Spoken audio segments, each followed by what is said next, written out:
Hello? Eric, can you All hear us? right. Yes, we All have right, great. audio. Good afternoon. Thank you, everyone, for joining our session today. My name is Eric Trower, and I'm a member of the marketing team at SICK. For those of you not familiar with us, SICK is the leading provider of sensor solutions. Today, we're fortunate to have Jeff Huerta, industry expert and senior vice president of sales at Vecna Robotics, joining us to cover the topic of Robotic Forklifts 101, 3 tactical ways to get started. He'll walk us through the ways of creating a plan to incorporate self-driving forklifts in your facility. Today, he'll be joined by our own Brian Sellers of SICK, who happens to be out of Vecna Robotics Boston headquarters this week. If you have any questions during the presentation, please type them into the Q&A box in your WebEx control panel found on the right-hand side, and we'll provide the anonymous questions with related responses to all registrants, as well as a recording of the presentation to all registrants and an email following this event. At this time, I'd like to turn it over to our presenter, Jeff Huerta. How's it going today? Brian? Hey, Good to see you again. good to see you, In man. the flesh. Always a pleasure. Yes. We're both been vaccinated. That's why we're not wearing masks. So Yes. we're doing this safely. But just want to say thanks for joining us, everyone. Again, thanks for hosting us, Jeff. Appreciate us being here and appreciate you having us. So, Yeah, glad to have you. we'll get started. So, Robotic Forklifts 101. Okay, so why would I even care about that? Why should our watchers for this care about that topic? It's a good question. We're going to talk today 3 tactical ways, but why do customers even call us, right? Like, why are they even interested in robotic forklifts? And one of them, there's a lot of statistics out there, so we'll throw some numbers up here. Okay. 33% of material handlers, people that move material through a warehouse, turn over in the first year. So it's a big problem they have in the warehousing industry. So 33%, 1 in 3 workers in Yeah. these warehouses, they leave. They Correct. decide to leave. Yeah. So why do they leave? It's a great question. It's warehousing industry, distribution, it's skyrocketing. There's warehouses coming up. So there's heavy competition for labor. And then if you think about the task itself, in some cases, sometimes it's, dirty, demeaning, tasks, not really where you can use your mind. And people want to be challenged. So they want to go towards the tasks that give them a little bit of ability to put some thought to it, where sometimes moving product from one side of the building to the next is not necessarily that job. Huh. So you're saying there's a labor problem now. There's a labor shortage. Yep. So is it going to get better? Is it going to get worse? Great question. So I'm gonna write another number up for you. All right. 2.1 million jobs there will be no labor for that over till 2030. So there'll be always jobs, 2.1 million jobs in warehousing, manufacturing will never be fulfilled till 2030. Wait, so you're saying as e-commerce grows, Yep. we're still going to have a shortage of 2.1 million jobs by 2030. Exactly. That's, CNN's reporting it, USA Today. It's a big problem we have. Huh. Okay. So if that's the case, so what does that mean in brass tacks? How much money are we talking? Man, from a money standpoint, it's astronomical to, big box stores, from retail distribution, manufacturing. It's going to cost the economy over $1 trillion in trying to just get people into these jobs, keeping them in these jobs. Sure enough. Yeah. That just seems amazing to me that they can't get these people in there. But all right, so that makes sense. Okay, that makes sense to me. So what are we talking about when we say the 3 tactical ways to get started? Go ahead. What's number 1? Gotcha. So understanding your warehouse, right? It's interesting. We talk to customers all the time and we tell them how exciting our product is. I tell my staff, we got to educate our customer. And once they understand how it works and how it can work, they're like, now how can I relate it to my facility? So what we try to do is we pull up a CAD drawing of their facility, but maybe even before that, we say, let's understand all variety of different types of your buildings, and let's look at ones that you can duplicate using robotic technology. So maybe it's a certain type of facility that they have 5 or 6 that we can start off at one and then duplicate that thought process across that.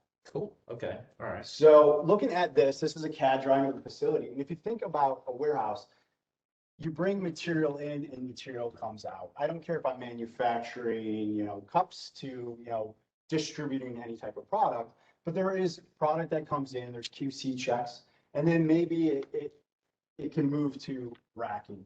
So maybe it comes over here and it comes in and they store it for XYZ reason. Or maybe it goes into floor storage because they're going to do something quick with it. And from floor storage, maybe it's to an area of work in progress. But if you think about all this logic, we try to what we call follow the pallet with the customer and understand their process. If it's manufacturing, I'm bringing in raw material and taking it away.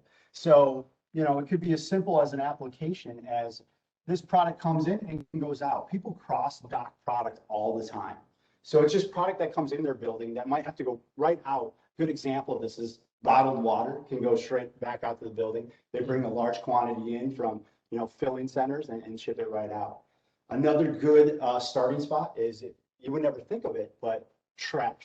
Trash is one that people move trash throughout a facility every day. I don't care if it's manufacturing, retail, there's always types of scrap. Yeah. So trash removal is a good place to start. But what we try to do is understand the flow of material throughout a facility and understand, what type of labor is in that. Is there quality inspection? Is this something just really A to B, B to C, which is a great starting point for robotics? Okay, so you're talking about learning what they have, and then you're figuring out how you would work in that, whatever they've got going on. You're learning their process. Yeah, learning their process and making sure that we're not changing their process, right? We're taking our technology and making sure it works in their process and making sure it's something that's easy for them to relate to.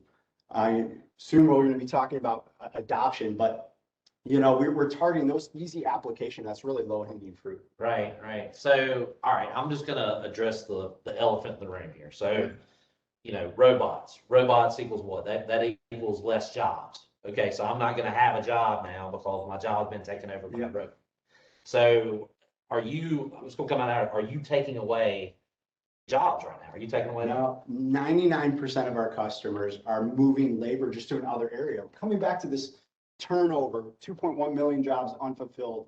The biggest struggle for manufacturing, retail distribution, automotive is keeping people in the seats or even getting people to stay in those jobs. So adoption is a strong part of understanding where you want to put it. And part of the process is making sure from plant manager to operators understand what the technology is capable of and isn't, right? There's always going to be a need for people. Let's put those in those jobs that you need to use your brain and allow robots to do certain things that are very dirty, demeaning, non-value added tasks and put that towards our type of technology. Well, some of the stuff you're talking about doing, Jeff, is like driving, let's say you're talking about, guys that are driving forklifts all day. Okay. So, if we're talking about putting in some robotic forklifts, do those people that drive forklifts, are they not, they're always going to be needed still. Okay. So even if let's say this task we put for a robot, and I'm just going to put an R here, there's still all these other tasks that person's doing that maybe there's good reason that they will always be doing. QC checks, hot demand product that it's really time sensitive. Those are the types of things that, people still have the ability to have to do and want to do. Where we were looking for the very A to B, B to C type of areas. The mundane stuff. Yeah, exactly. And does somebody need to drive? If you think of a forklift driver, okay, it's the opposite of an Uber driver if you think about it. It's the opposite of an Uber driver. Yeah. Let me explain that. Please do. Yeah. So Uber driver, right? Make your own hours. Sure. Work outside, drive around the facility. Yeah. Be able to talk to different people, learn some things, right? The drunks at 2 o'clock in the morning. It could be. Yeah. Have those conversations. But if somebody that's really dedicated just to moving material in their building, if they're talking to somebody, they're not moving product for you. Their fork truck is stopped. They're working a set schedule. Right. We've been talking about warehousing. It's warehousing 101. They're working indoors. Those are things that really drive people to look for a different job.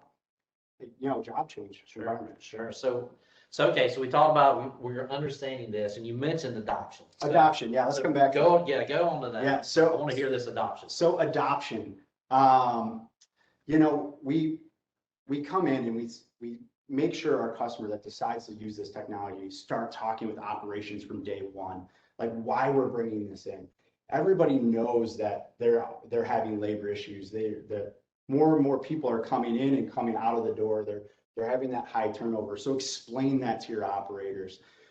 We personally have a program what we call Hearts and Minds. We're trying to put up displays before we even get product there to explain what we're going to be doing with them. We train operators to not be scared of the unknown of the robot, really understand and educate them what we do and how we do it and what we can't do. So they understand like this is just really here to be a tool within my warehouse. Gotcha. Cool. Okay. So you're learning the facility. You're telling people how to interact with your products that you're putting in there. So, okay, I'm sold. I'm good. I'm sold. So now let's talk money. Money. Gotcha. Good question. Are you a charitable organization? I would. You doing this or nothing? No. Yeah, we're all a business, right? So it does. We have to understand how it makes financial sense for you, and that's something that we talk about early on. We don't want to waste each other's time. We educate you about the technology, understand where it's going to work in your building, talk about adoption. But then you're right. Where's the economics around this? Right. So let's just say this is again is a milk run or a cross-stocking product through one side of your building to the next. We understand how many people are doing that today and try to give you a rough order of magnitude of cost around how many robots could do it tomorrow.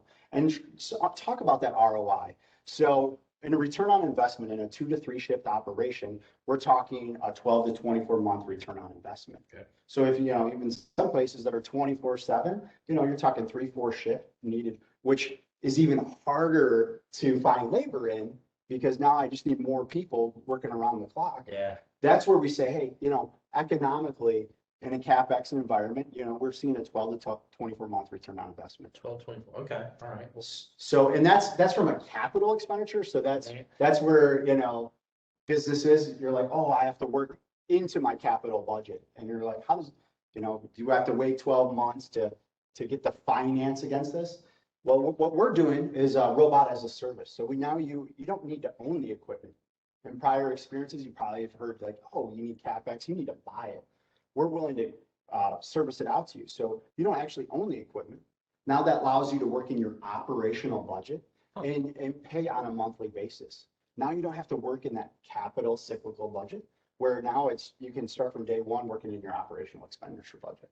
so it's kind of like toeing the water then. So in the water, yeah, it's You're good. not having to jump all in. You can pump it down. Huh. Yeah. Well, very cool. Yeah, very cool. So, coming back to big picture, some people say,